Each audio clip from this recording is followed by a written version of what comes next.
Have you ever felt like you were carrying an invisible weight? A pain you can't quite name, but one that keeps you from being who you truly are?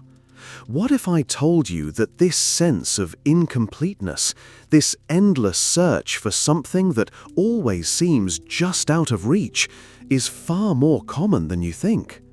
In this video, we'll explore the 5 emotional wounds and their masks, and you'll see how they show up in your life and in the lives of those around you. Remember, the goal isn't to judge, but to understand and cultivate compassion. In life's journey, we often find ourselves stuck in repetitive patterns, in situations that make us suffer over and over again. We search for answers, trying to change what's outside us, but the real source of this pain might lie deeper, in something we carry within, often without even realizing it. It's as if, from a very young age, we learned that being authentic, being ourselves, wasn't welcome. So we built layers, defenses, to avoid feeling the pain of rejection.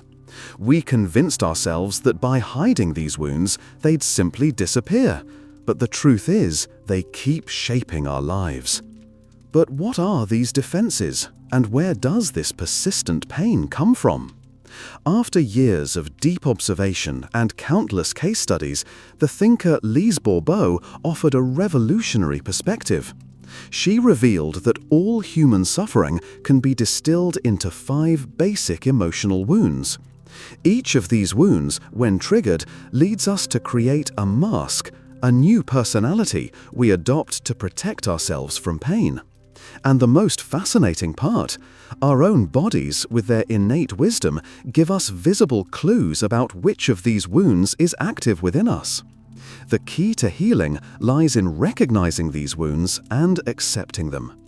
So, let's explore these 5 wounds and their masks, how they manifest in your life and in those around you.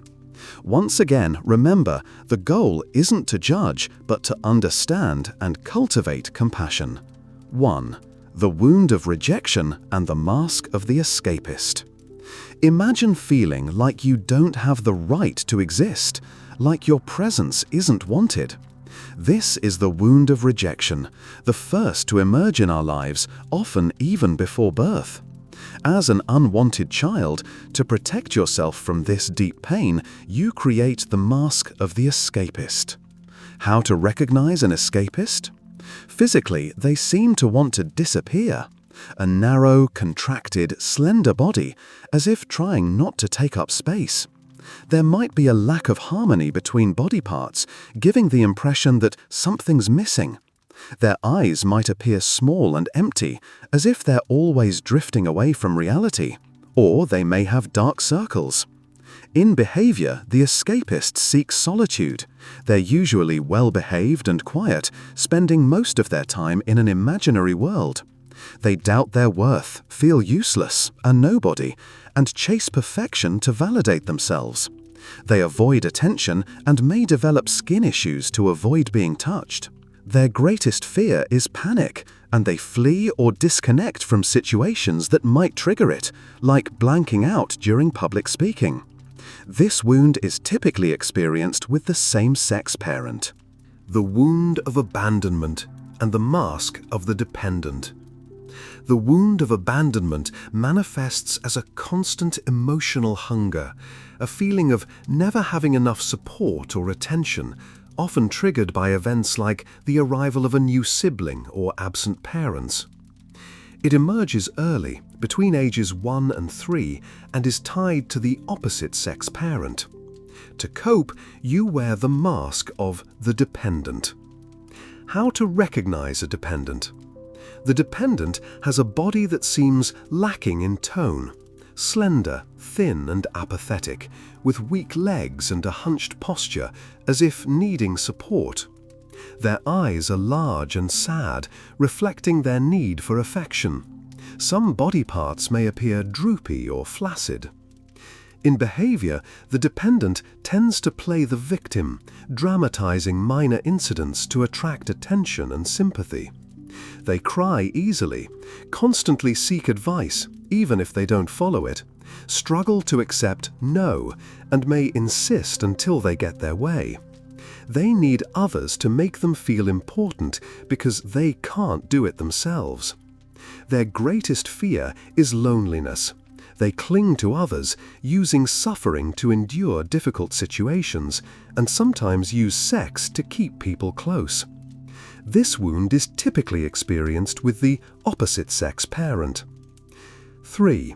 The wound of humiliation and the mask of the masochist. If you've ever felt ashamed, dirty, degraded, or belittled, especially about your body, sexuality, or behavior, you might be carrying the wound of humiliation. It arises between ages 1 and 3, often activated by the mother or the parent who controlled the child's physical development. The mask that forms is that of the masochist. How to recognize a masochist? A masochist has a large, rounded body with excess weight, as if using it for protection or to feel heavy, yet paradoxically ashamed. They may be short, with a thick neck and tension in the neck, throat, and jaw. Their eyes are large and innocent-looking. In behavior, they sacrifice themselves for others, doing more than asked to avoid feeling shame. They put themselves in situations where they're forced to care for others, neglecting themselves.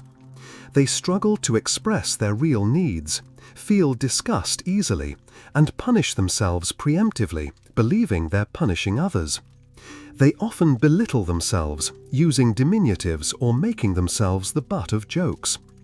Their greatest fear is freedom. They believe they won't handle it well and will do something shameful or excessive. This wound is typically experienced with the mother.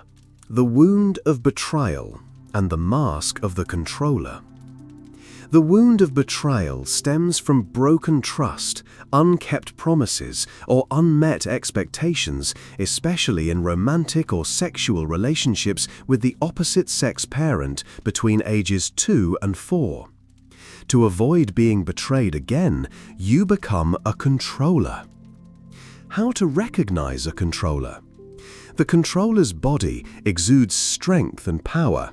In men, broader shoulders than hips. In women, wider, stronger hips. They may have a prominent belly as a sign of dominance. Their gaze is intense and seductive, noticing everything quickly. In behavior, they're highly demanding of themselves and others, impatient, a need to prove they're right. They hate surprises, anticipate the future, and struggle to delegate, preferring to do everything themselves. They despise being lied to, but may lie subtly to protect their reputation. Their mood shifts rapidly from affectionate to aggressive. Their greatest fear is disconnection. Being cut off means losing control. They fear commitment, fearing they'll break their word or be betrayed. This wound is typically experienced with the opposite-sex parent. 5. The wound of injustice and the mask of the rigid. Finally, the wound of injustice comes from feeling unvalued, treated with coldness, criticism, or authoritarianism by the same sex parent between ages 4 and 6. To avoid this pain, you become rigid. How to recognize a rigid person? They have a straight, upright, and proportionate body, striving for physical perfection. Movements are tense, with a clenched jaw and stiff neck. Their skin is pale, and their eyes are bright and restless. In behavior, they're perfectionists, overly demanding of themselves, excessively optimistic to avoid pain, and struggle to show emotion, appearing cold.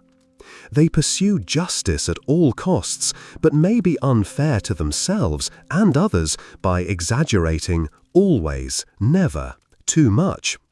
They rarely ask for help, exhausting themselves to ensure perfection.